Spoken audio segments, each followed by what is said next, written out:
দঙ্গল কেন দঙ্গল কেন আমাকে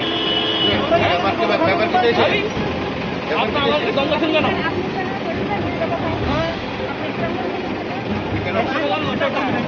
না তো দেখছেন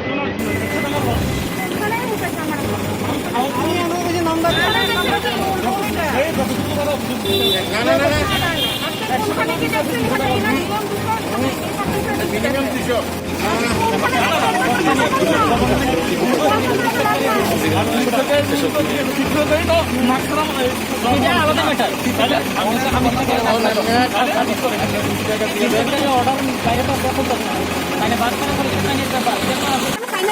আপনি এখানে কাজে ব্যবহার দুর্ব্যবহার করতেছেন, তারপর আপনার লোক এখন 8 ঘন্টা চালানো শিখেছে। আপনি নিচে নামেন, নিচে নেমে কথা বল। আপনি নিচে নামেন, নিচে আসেন। আরে এরা অনেক করে নিচে আসে। সরকারি নিয়ম অনুযায়ী আমরা এখানে মাস্ক কালেকশন করছি। মানুষের থেকে আমাদের টাকা নেওয়ার উদ্দেশ্য নয়, আমাদের এখানে সচেতন করাটাই আমাদের উদ্দেশ্য। এবং যেখানে যেরকম হচ্ছে আপনারা দেখতে পাচ্ছি থার্ড ওয়েভ অফ করোনা আসছে, এবং এই ব্যাপারে আমাদের সবারই একটু কনসাস হওয়া উচিত। সেটাই চলছে এখানে, এখন মাস্ক এনফোর্সমেন্ট চলছে as per this subdivision rule. সাধারণ মানুষ কি সরকারের নিয়মটা মানছে? কি বলবেন? না, সবাই মানছে এটা তো বলতে পারছি না। একটা সংখ্যক লোক আমরা ফলো করছে, এরা কিছু সংখ্যক লোক সরকার বা জিনিসের সঙ্গে সহযোগিতা করছে না, ওরা ফলো করছে না, এবং ওদেরকে সচেতন করাটাই আমাদের উদ্দেশ্য। আপনাদের সঙ্গে কি দুর্ব্যবহার করার চেষ্টা করছে কিছু লোক? এরকম মানে আমরা প্রতিনিয়তই আমরা ফেস করছি।